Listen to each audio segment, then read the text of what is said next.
And our next speaker is Kristina, and she's going to tell us all about state channel networks. Once your slides are on stage, yep. And she's a bit ill as well, so thank you for coming and doing this. She's got a bit of a cold. Okay. Hello, everyone. Can you hear me? Okay, perfect. So thank you very much for introduction. My name is Kristina, and it's a pleasure to be here and present about general state channel networks. It's an extension to the parent network that Lisa was talking about before the lunch break. Okay, so just a little motivation. As you all know, I don't really have to repeat it here. Ethereum blockchain allows us to open more complex smart contracts. And we can use them, for example, to play some games in a fair way. We have heard that yesterday from Funfair and many other talks already. The disadvantage of this is, in order to play a game over blockchain, you have to make every single move over the blockchain, which takes time, and it's very costly. So let's play off-chain. So how do we want to do it? The principle is very similar to what we have heard already. We set up a smart contract, the channel smart contract, which allows us now to play off-chain. So all the heavy computation, all our moves are actually happening off the chain, which has additional advantage that no one really sees what our moves are, etc. Okay, this is very nice that we can have one game, we can have one lottery in a channel, but once we put a lot of effort into setting up a channel, it would be really nice to play multiple lotteries and maybe play them in parallel or play lottery and chess at the same time. So that's our second goal, to actually allow multiple contracts in one state channel. And once we have some network of these basic or this ledger state channel, the question is, can we now allow Alice and Charlie, for example, to play a lottery as well, but without setting up anything on the blockchain? Just use the existing structure, existing network to start playing together. And this is the idea of virtualization that Lisa was already talking about before, but now we want it for state channels. So we want these two parties now not only make payments, but also play, for example, lottery or any other contract. Okay, so this is the basic idea of virtual channel of length 2. So can we now use this virtual state channel exactly in the same way as we use the ledger channels and build something on top of it? And the answer is yes. We can build now a virtual state channel on top of this virtual channel, this yellow one, and this beta-free. And on top of that, we can have multiple virtual channels which are backed up by the same ledger state channel. So that's our goal number 3. And as already emphasized quite a lot by Lisa, we want all our constructions to be provably secure. So we want to prove them all, and we use the UC framework for this.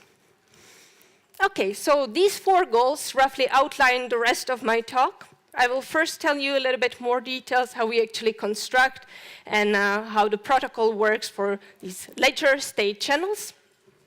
Then I continue to the state channel networks, which are based on the virtual state channel. And finally, I say a few words about the formalization, about the security analysis. Okay, so just a little terminology slide here. I think all of you know this already, but just very quickly so we are on the same page.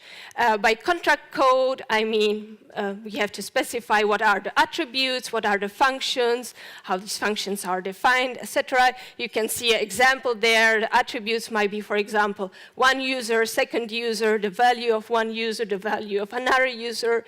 Our function could be some play and input, etc.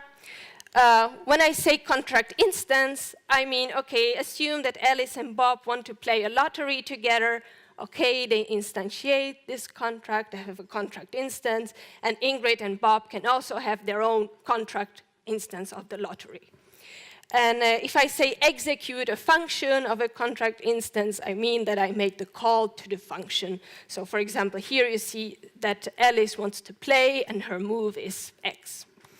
Okay, so this was a very short terminology. And now let's go to ledger state channels. First of all, what do we actually want to achieve? We want to be able to create a ledger state channel. We want to be able to add a contract instance to it and multiple contract instances. We want to be able to actually play, so execute the functions. And finally, we want to be able to close a ledger state channel.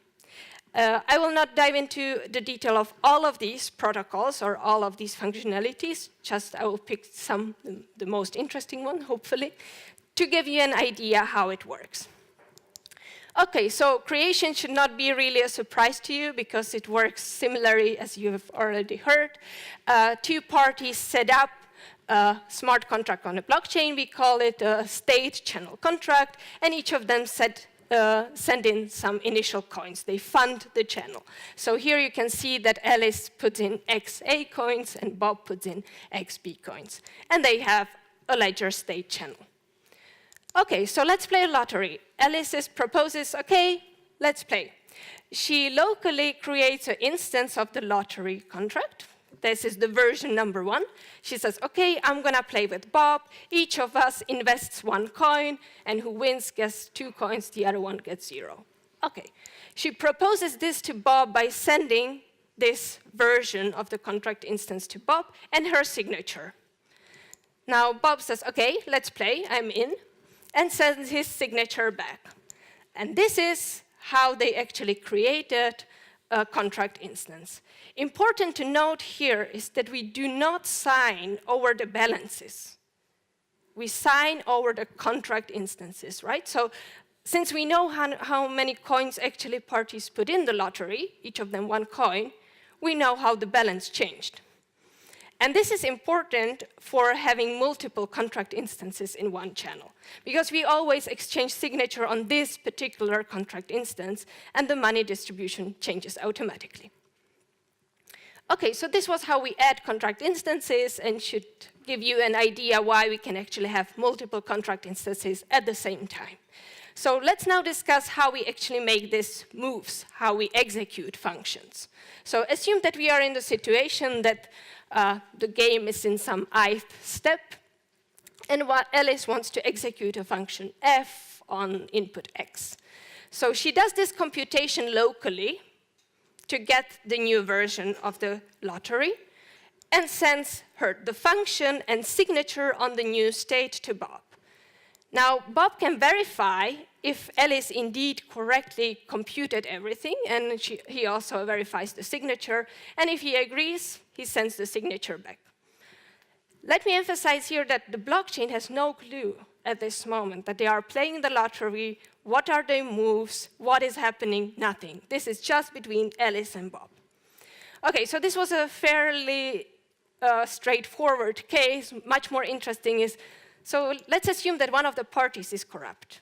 Assume that Bob realizes, oh, I might actually lose by this move, and I don't really want to lose, so I will rather pretend that I don't exist, and I abort. What we want to keep in state channels, and that's very important, that parties have the guarantee of execution. Bob cannot simply say, okay, you will win, so I will run away. Alice has the right to execute, otherwise we don't achieve the fairness. So this is the time when we go to the blockchain. And how do we do that? As I said before, the blockchain, the smart contract on a blockchain, has no clue that parties were actually playing any lottery. So first of all, they have to tell the smart contract on a blockchain, we were playing a lottery, and this is the latest state. So first, there is a registration procedure, how we call it, where each party has the chance to submit the latest valid version. So for honest Alice, it would be, of course, LI, and Bob is trying to revert the entire game and pretend that they didn't even start playing, they just initiated the game. The contract compares these two versions and registered the latest valid one. So as you can see, now LI is registered on the ledger. And now comes the execution step. Now Alice can actually make her move forcefully on the blockchain. So she tells the smart contract on the blockchain, execute, and this is my function, this is my input. And the execution actually happens inside the contract. And now they can continue playing and finish their game forcefully on the blockchain. Okay, so it's important to note that Bob didn't have to agree. The contract is not waiting for Bob to approve that Alice is allowed to make some move, etc. So let me summarize what we have for ledger state channels. In the optimistic case, by this I mean that both parties are honest and they don't run into dispute and they don't abort or don't try to cheat.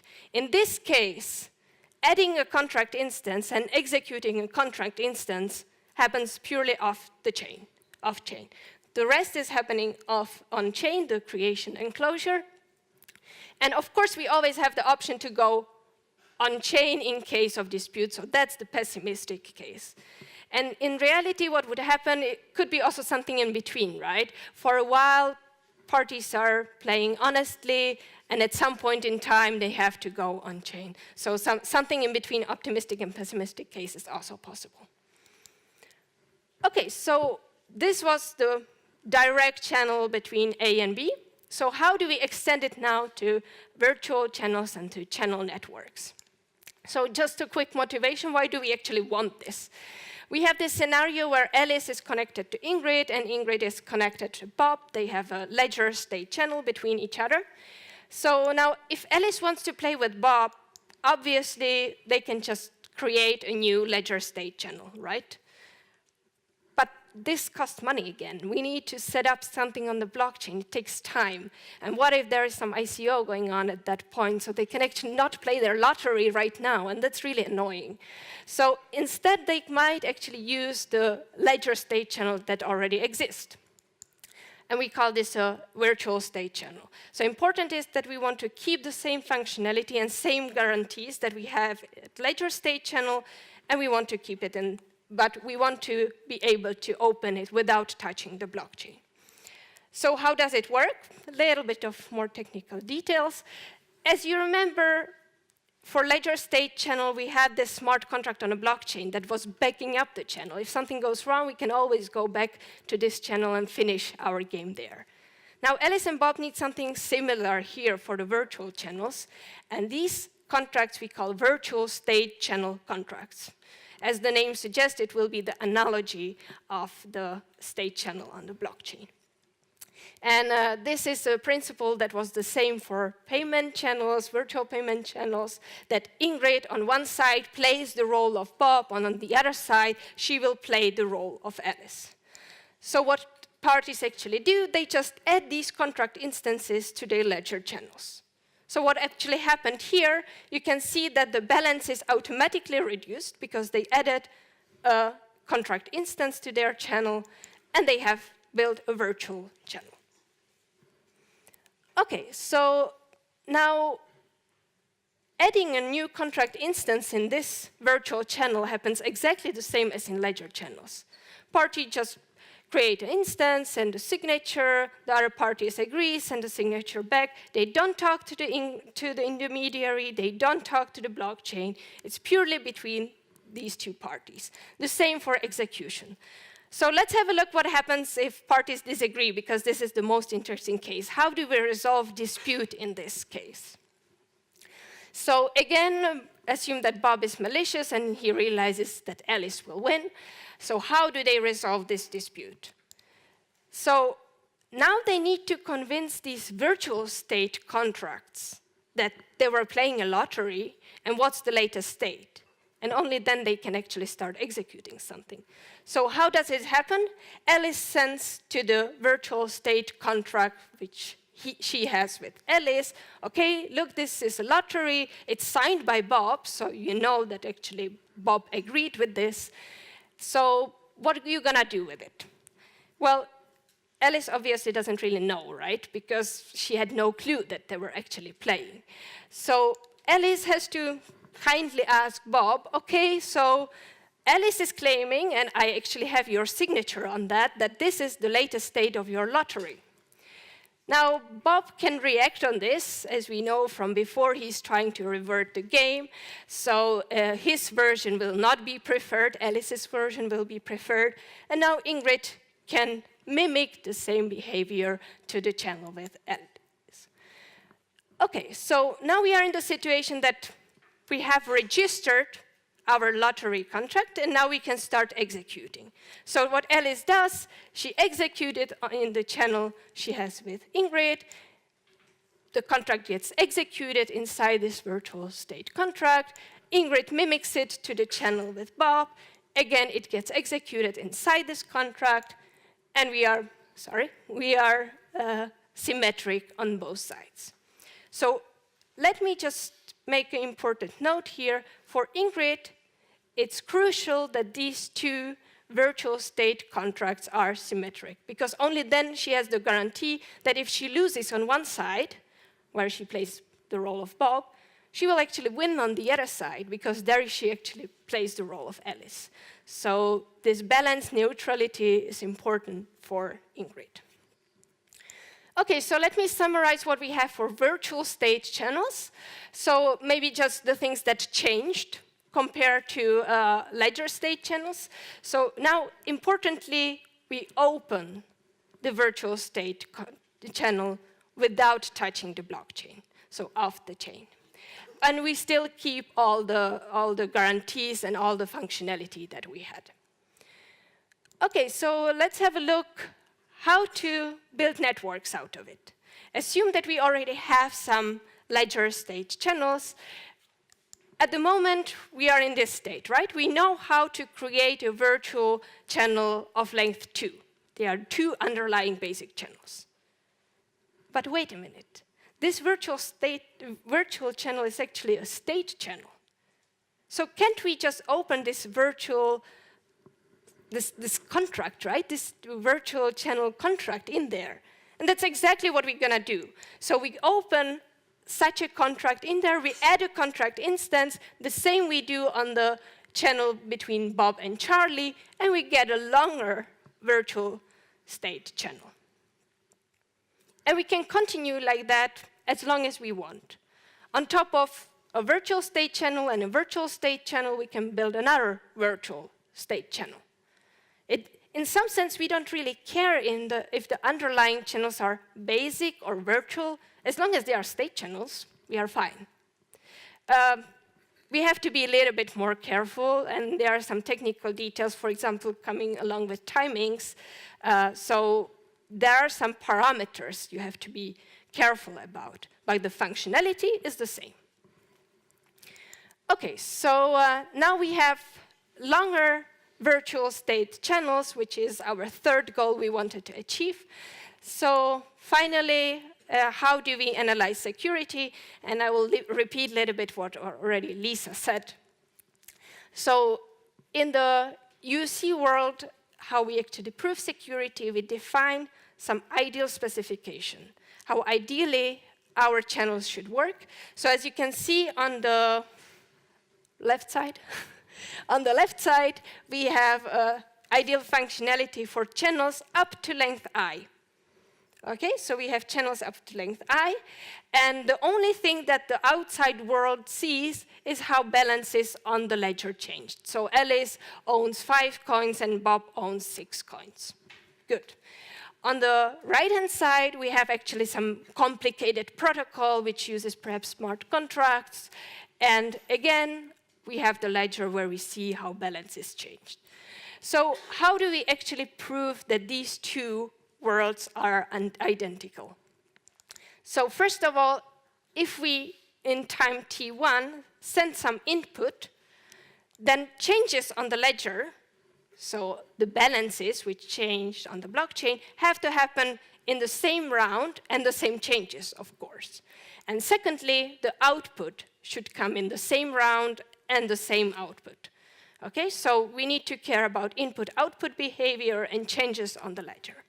And this has to hold even if some parties are malicious and start behaving arbitrarily, starting sending random messages or aborting or leaking something to everyone. Still, we need to preserve that changes on the ledger are in the same round and output are in the same round. Okay, so as Lisa already said, we want to be able to simulate our attacks or if we reverse this statement, every attack that is possible in the ideal world is possible also in the real world. So if we have our ideal functionality and we know that this party cannot cheat here, it will also hold automatically in our protocol.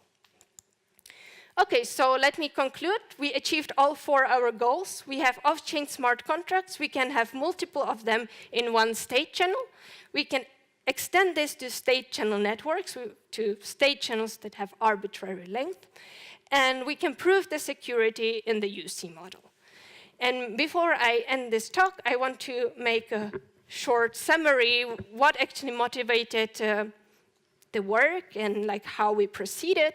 So first of all, if you think about ledger channels which are able to do payments, this was already known, right? We have, for example, Lightning and many other constructions.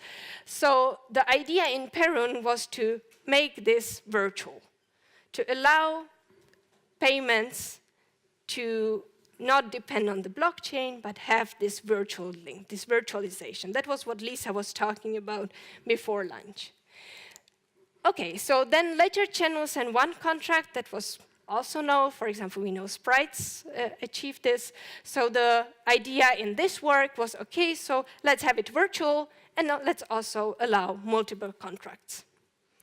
What I want to emphasize here is that there are some parallel works to ours which achieve very similar things. They don't use maybe the same terminology, but as you will see, I think in 1 hour of Liam's talk, you will see that there are some meta channels which have the same goals and achieve it in a little bit different way, have some different properties, and I'm quite interested to hear about that in an hour.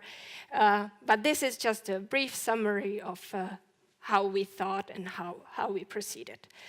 And last, what I want to emphasize is that there are many extensions that we are planning to do in our work, such as multi-party contracts or improving on timings and many other works.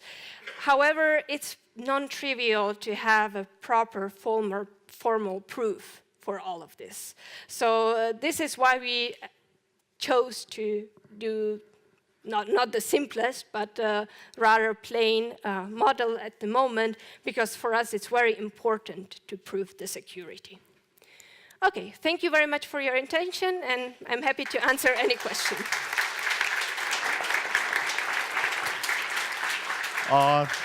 Thank you very much for that, Kristina. So here are you there, you have the brown hair. Oh, it's gone. I'm gone. You're gone off the screen. Okay, so questions, we've got one already. Hi, thank you for such good presentation. So on your first slides, you mentioned a scenario where Bob is malicious and Bob basically not responding. Or, yes. And then in this case, Alice forcibly executes next state. But what happens if Bob also executes next state, which is different from what Alice says? So basically, they both try to execute L+1 state, which are different. Right. So if you are on the blockchain, of course, it's up to the miners how they process transactions. So it might happen that Alice's transaction comes first before Bob's transactions, which depending on the application might or might not be a problem. But that you have in smart contracts on a blockchain in general, right? You don't know whose transaction will be processed first. So, I mean, there are games where it really matters about the order, and only one party is allowed to make the next step. If you think about chess, I mean, it's clear whose turn it is. And then if the other party tries to make some false move, then you just say abort, like the contract takes care of it. But there might be applications where it is allowed for both parties to make the next move, and then it's of course up to the blockchain, and the designers have to be aware of this possible asynchronicity.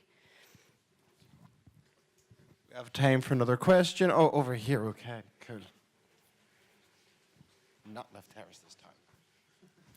Thanks. Yes, the rules of the game, the lottery or what, coin toss or whatever arbitrary function, has to be in the contract on chain in advance. Yes, we assume that they are in advance, and in particular that Ingrid knows what the rules of the lottery are, because in worst case she might be involved in executing this. Okay. So the main idea behind this is that when Ingrid agrees on being an intermediary, she's able to predict what is the worst case scenario, what is the worst case fees she will have to pay on the blockchain, and she can ask these fees as service fees. Okay. So she can estimate the risks. Awesome, thank you. And any more questions or? Okay, well, we can catch Kristina afterwards anyway. Thank you very much for the talk. Another round of applause.